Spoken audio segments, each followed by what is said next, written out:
Welcome back to our channel simply studies with Chelsha. आज का हमारा टॉपिक रहेगा हिस्ट्री ऑफ कंप्यूटर। ठीक है, तो कंप्यूटर की हिस्ट्री से जितने भी इंपॉर्टेंट क्वेश्चंस बनते हैं, जितने भी इंपॉर्टेंट आपके टर्म्स हैं, उनको हम यहाँ पे डिस्कस करेंगे वन बाय वन।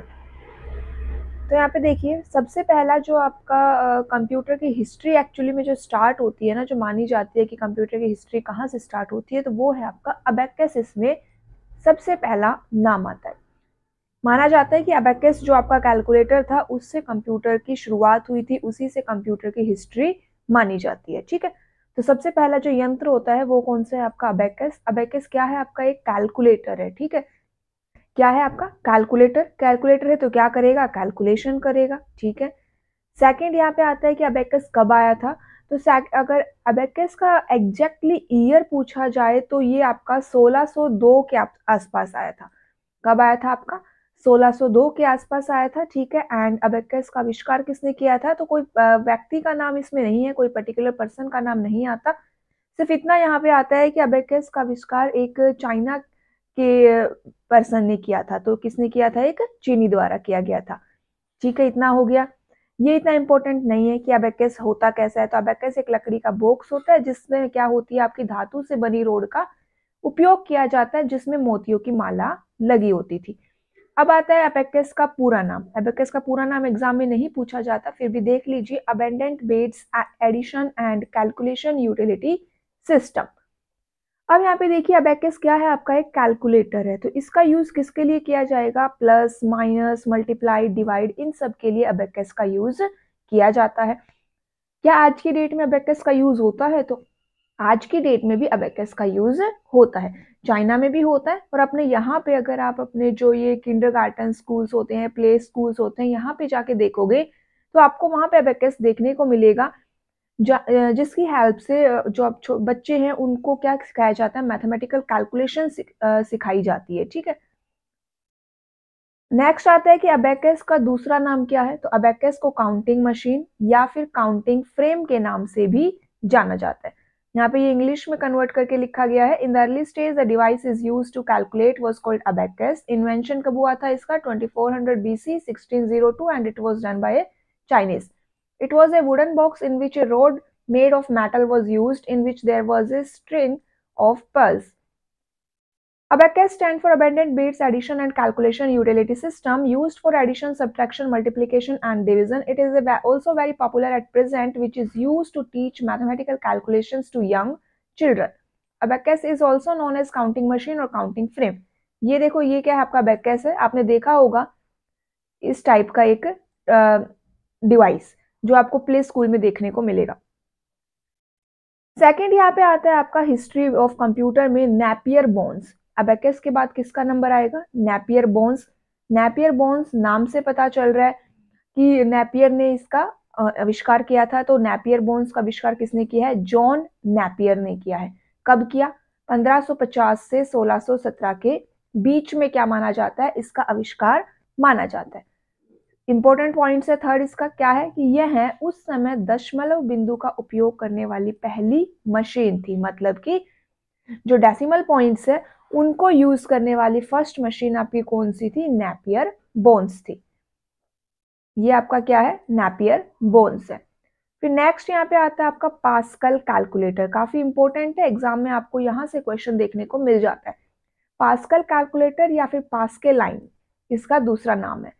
अब यहाँ पे देखिए, जो पास्कल कैलकुलेटर है वो कब आया? तो पास्कल कैलकुलेटर यहाँ पे 2 ईयर इसके बीच में होते हैं कि 1642 और 1644 के बीच में आया। लेकिन अगर एग्जैक्टली 1 ईयर पूछा गया है तो यहाँ पे हम 1642 को ज्यादा करेक्ट मानते हैं। ठीक है, तो 1642, 1642 और 1644 के बीच आपका पास्कल कैलकुलेटर आया। पास्कल कैलकुलेटर का आविष्कार किसने किया था? तो ब्लेज पास्कल ने किया था।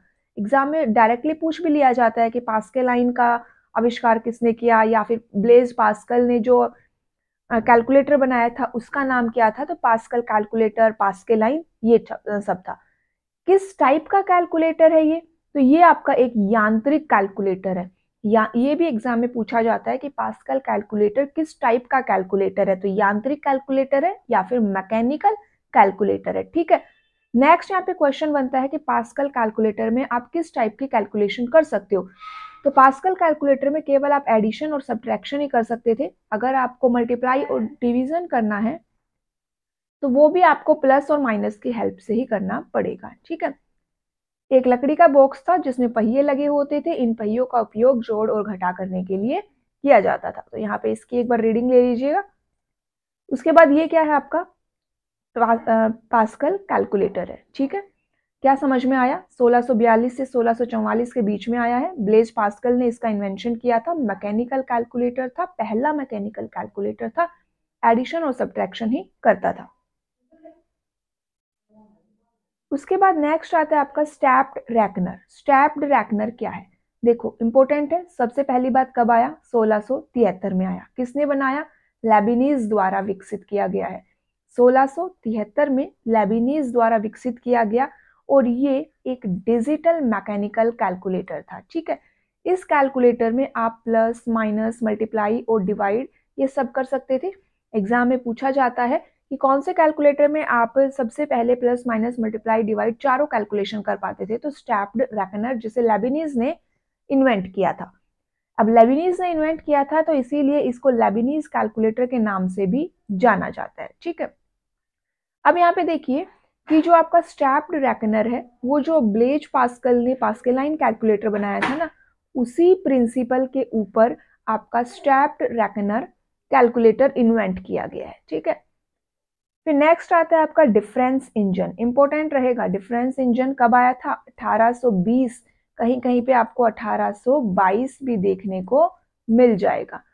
कब आया था डिफरेंस इंजन आपका? 1820 में या फिर 1822 में इसका इन्वेंशन हुआ था। किसने किया था? चार्ल्स बेबेज ने इसका इन्वेंशन किया था। चार्ल्स बेबेज ने कितनी मशीन बनाई है?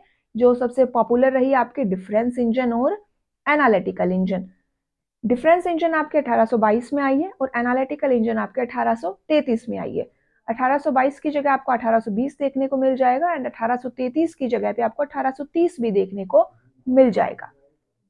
जो चार्ल्स बेबेज है वो कौन है? आपके फादर ऑफ कंप्यूटर है, क्योंकि इन्हीं के कारण आधुनिक कंप्यूटर का विकास हुआ 19वीं सदी में।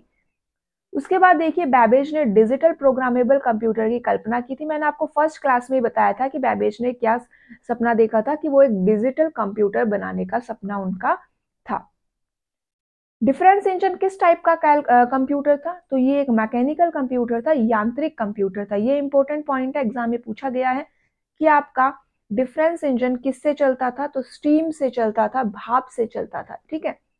और इसके अंदर आपकी लॉगरिदमिक जो टेबल है उन संख्याओं को हल करने के लिए इसे डिजाइन किया गया था। ये देखिए ये आपका है डिफरेंस इंजन।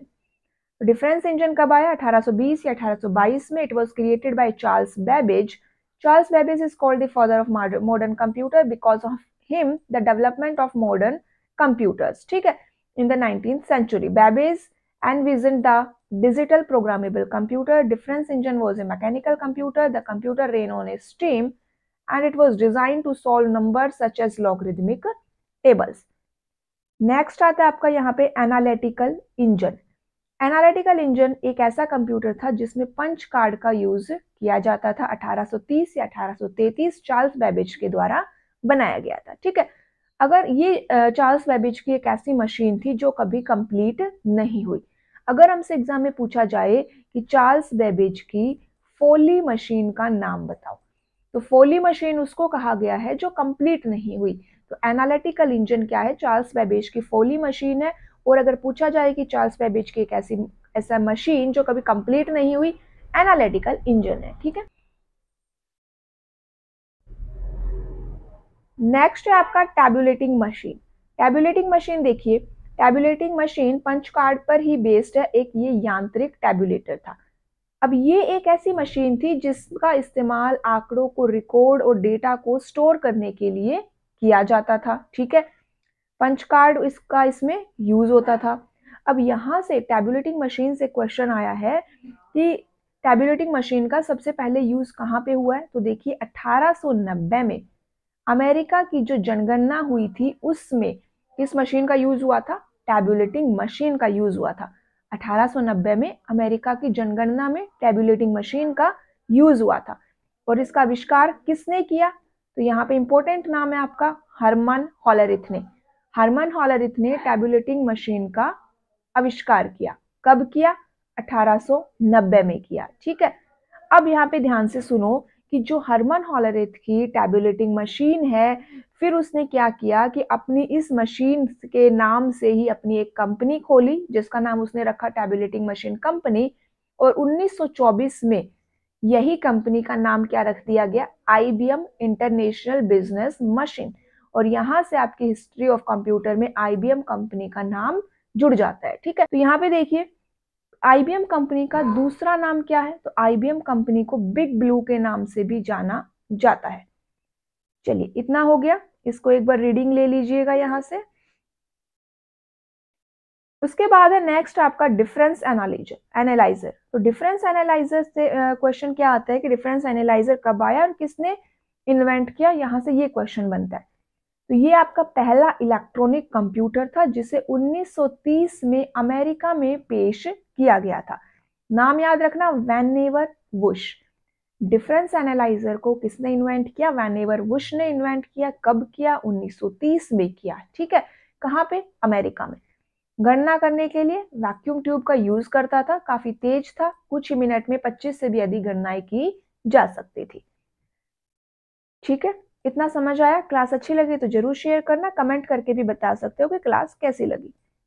नेक्स्ट है आपका मार्क 1, इंपॉर्टेंट रहेगा। तो यहाँ पे सुनो मार्क 1 के बारे में। तो मार्क 1 कंप्यूटर मैंने आपको जनरेशन ऑफ कंप्यूटर में भी बताया था कि मार्क 1 आपका फर्स्ट जनरेशन में इंक्लूड होता है ना। उसके बाद मार्क 1 के बाद मार्क 2 मार्क 3 भी आए हैं, लेकिन मार्क 1 आपका फर्स्ट जनरेशन में आता है। तो देखो 1937 की बात है। कब की बात है आपकी? 1937 की बात है, जब हार्वर्ड यूनिवर्सिटी के एक प्रोफेसर हार्वर्ड एकन ने सोचा कि वो एक ऐसी मशीन बनाएगा जो सभी प्रकार के क्या कर सकता है? कैलकुलेशन कर सकता है। बड़ी से बड़ी संख्या की क्या कर पाएगा? वो कैलकुलेशन कर पाएगा। ध्यान से सुनो, 1937 में उसने सोचा था, विकसित नहीं हुआ है। 1937 में हार्वर्ड एकन ने ऐसा सोचा। ठीक है, फिर उसके बाद देखिए, अब यहाँ पे देखिए कि जो मार्क 1 कंप्यूटर है फिर वो कब बना? 1944 में बना। IBM और हार्वर्ड के बीच में, मतलब एक उनका दोनों के योगदान था, IBM कंपनी का भी और हार्वर्ड जो यूनिवर्सिटी है, इन दोनों ने मिला के 1944 में क्या बनाया? दोनों ने मिलके 1944 में क्या बनाया? मार्क 1 कंप्यूटर बनाया। ठीक है, ये आपका पहला प्रोग्रामेबल डिजिटल कंप्यूटर था, फुली फंक्शनल कंप्यूटर माना गया। एंड अगर आपसे पूछा जाए कि मार्क 1 कंप्यूटर किसने डिजाइन किया, किसने इन्वेंट किया, तो यहाँ पे नाम आता है हार्वर्ड एकन का। ठीक है, उसके बाद यहाँ देखो, ये इंपॉर्टेंट नहीं है वैसे, फिर भी देख लीजिए। मार्क 1 में इनपुट आउटपुट के लिए 2 card reader, 1 punch card, 2 typewriter का यूज किया गया था। हार्वर्ड एकन द्वारा अगले कुछ सालों में सेम ऐसी ही 3 मशीन बनाई गई जिनका नाम मार्क 2, मार्क 3 और मार्क 4 रखा गया। एकन को first fully automatic large scale calculator विकसित करने का श्रेय भी दिया गया था। तो इतना समझ में आया हमें मार्क 1 के बारे में कि मार्क 1 कंप्यूटर क्या क्या था। एक बार अपने वीडियो को पॉज करिएगा, जिनको इंग्लिश की रीडिंग लेनी है वो यहाँ से इंग्लिश की रीडिंग ले सकते हैं। उसके बाद देखिए स्वचालित बुनाई मशीन। स्वचालित बुनाई मशीन से क्वेश्चन आता है कि कब आई और किसने बनाई। ठीक है, ये 2 ही क्वेश्चन बनते हैं यहाँ पे। तो 1801 में आई, जोसेफ मैरी जैकार्ड ने इसको बनाया था। 1801 में जोसेफ मैरी जैकार्ड ने इसको बनाया था। एंड अब ये मशीन क्या करती है? तो पहली बात तो इसमें पंच कार्ड का यूज होता है। ठीक है, दूसरी बात ये कि आपने देखा होगा कि जो पहले जो अपने आपके जो कपड़े आप खरीदते हो, उनके ऊपर जो पैटर्न्स और जो डिजाइन्स होते हैं ना, उनके लिए आपकी इस मशीन का यूज किया जाता था। नेक्स्ट आता है आपका स्टोर्ड प्रोग्राम की अवधारणा। मैंने आपको जनरेशन ऑफ कंप्यूटर में भी इसके बारे में थोड़ा सा बताया था, काफी इंपॉर्टेंट है। स्टोर्ड प्रोग्राम कॉन्सेप्ट किसने दिया? जॉन वॉन न्यूमन ने। कब दिया? 1945 में। डायरेक्टली क्वेश्चन पूछ लिया जाता है कि स्टोर्ड प्रोग्राम कॉन्सेप्ट कब आया? 1945 में आया। किसने दिया? जॉन वॉन न्यूमन ने दिया। ठीक है, उसके बाद यहाँ पे देखिए स्टोर प्रोग्राम कॉन्सेप्ट मैंने आपको बताया था कि होता क्या है। इसकी हेल्प से क्या होता है कि आप जब भी अपने कंप्यूटर में कोई प्रोसेसिंग हो रही है तो जो आपका रिजल्ट आ रहा है ना, जो ऑपरेशंस परफॉर्म किए जा रहे हैं, जो इंस्ट्रक्शंस है, उन सबको आप अपने कंप्यूटर की मेमोरी में क्या कर सकते हो, स्टोर कर सकते हो। एंड उससे क्या होगा कि बाद में आप उस रिजल्ट को यूज भी कर सकते हो। तो यही क्या है, आपका स्टोर्ड प्रोग्राम कॉन्सेप्ट होता है। ठीक है, तो ये क्या था, आपके कंप्यूटर की हिस्ट्री थी। कंप्यूटर की हिस्ट्री में इससे बाहर क्वेश्चन नहीं बनता है। ठीक है, तो अभी तक हमने टोटल अपने जो हमने बैच स्टार्ट किया हुआ है जेबीटी, एनटीटी और टीजीटी के रिगार्डिंग, उसमें हमारी 5 क्लासेस हो गई। पांचों क्लासेस आपके कंप्यूटर बेसिक से रिगार्डिंग काफी इंपॉर्टेंट क्लासेस है। आपको एग्जाम में वहां से क्वेश्चन देखने को मिल जाएंगे। ठीक है, वीडियो के एंड में मैं आपको प्रैक्टिस सेट के लिए भी एक वीडियो प्रोवाइड करवाऊंगी, आप वहां से अपने प्रैक्टिस कर सकते हो। क्लास अच्छी लगी तो शेयर करना। Thank you.